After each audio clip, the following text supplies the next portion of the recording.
Hey guys, and welcome back.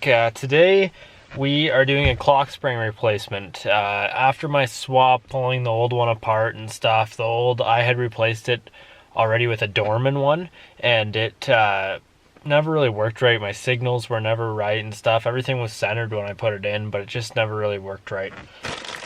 Anyways, I opted to buy one off of eBay, a genuine Mopar one. It ended up costing me $2 more than the Dorman one from the local auto parts store. So I decided to go with the OEM because I had that bad experience with the Dorman one. So anyways, here we are, brand new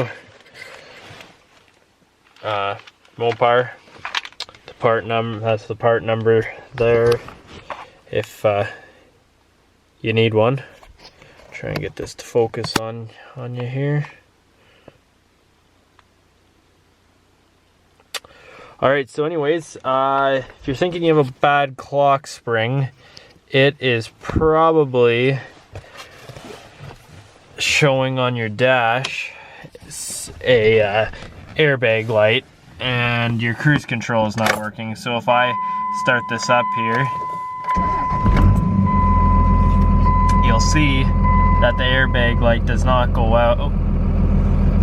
Trans temp light stays on a little bit and goes off because of my swap. Then here, if I hit my cruise button here, nothing happens.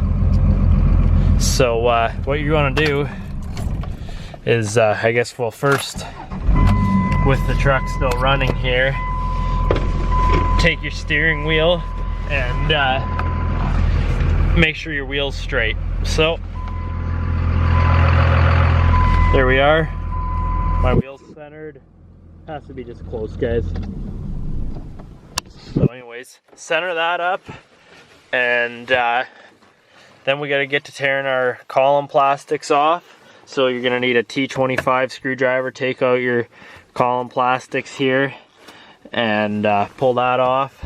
And your steering wheel, you're gonna need a 10mm socket. Usually a long socket works good for me.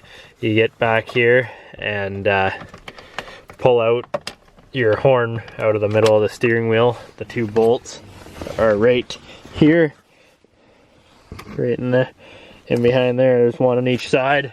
This will come out, undo your airbag, and anyways, we'll get to showing you.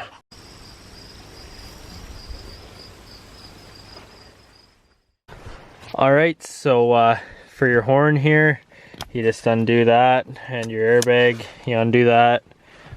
Some people say to undo the battery and let it sit. I did the first few times I did this job, and then after I pulled this out another couple times, I never did and haven't had an issue, but it's recommended to pull that out for sure, or disconnect your battery for sure. So since I'm usually using my tool bag out in the truck, since I'm far away from the shop, usually I just use a 13/16 spark plug socket on here. You're gonna need a steering wheel puller, but this wheel, actually, if I grab it and shake it and keep pulling, it'll come right off. Some of them are tight, some of them aren't tight. It depends how many times your wheel's been on and off. But first, before you take off your steering wheel, if you have the cruise control and stuff, use flathead here and just push these connectors out of here, just like that. One on this side also. You just can kind of push on there is easiest, and those connectors will come right out of there. Slip them through to the middle.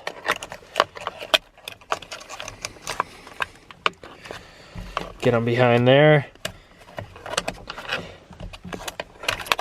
And now you're ready to pull off your steering wheel and thread that all through. Alright, so with your steering wheel off, you're left with this. Now take your T25 Torx. I forgot to say that these bolts that you pull out from the back of your steering wheel are actually 8mm. Anyways, you need your T25 in there. Got some in here. Pull all those out, and we'll get to doing the wiring. Alright, so with the bottom off here, you're gonna have they're actually T20, 2 of those, and you're gonna have 1 of those for the middle. It'll just simply come off here. You have your main plug right here that will come out, and I'll do that right here. we go. That'll come off. And then you have one wire that runs down and behind here, so you're gonna have to pull off your kick plate. I think I'll try and do it without it, but anyways, it runs back down your steering column and connects back there. So you don't have to pull off your kick plate. Come right below your hood latch here, and that yellow connector right there, you undo that, and you can pull it up from in behind.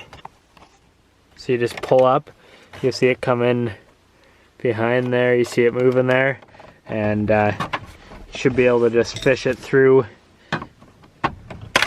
and behind there.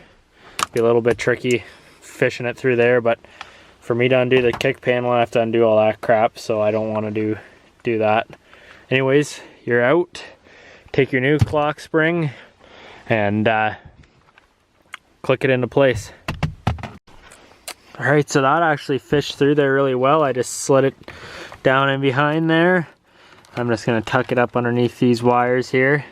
It slid down there nice, and I just connected that in there. Click this in here. This thing will actually just kind of click into place, and make sure this doesn't turn. Take off your strip that holds it into place, and you can get to putting your column plastics back on, and then your steering wheel. Alright, so make sure your steering wheel, the splines are aligned. There's one spline on the very top there, as you can see right there. It has to be aligned with there, the big one in there, or it won't go on. So basically just thread through all your wires and slide your steering wheel back on and tighten that 13/16 nut back down. Alright, so with that back on, blue to the left here to your cruise on and off, and gray goes over here for your coast, accelerator, zoom, cancel and stuff. They just fit in those clips there. Feed your gray through the top here, your black here, and then be careful with this yellow connector. They can be kind of flimsy. And take your horn and airbag here and connect your wires here. These are for your, I believe, your airbag and your horn. I'm honestly not quite sure. Connect those two, and then tighten. This just fits into place here, and tighten your two 8mm back on, and you're done. Alright, so we're back together. Let's fire this thing up and see if we got any lights and see if our cruise works.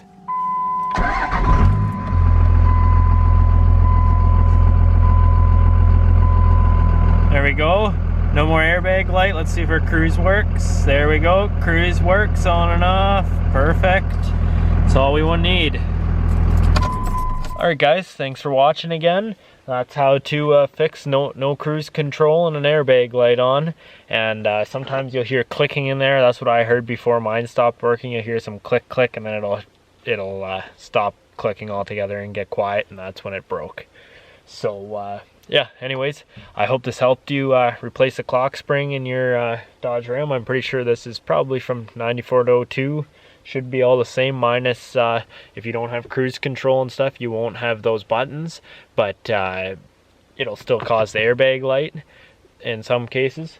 And some of the newer 102 models, I believe, had audio controls on the steering wheel, which I do not have. So anyways, that's how to replace it, and I hope this video helped. Thanks for watching, guys.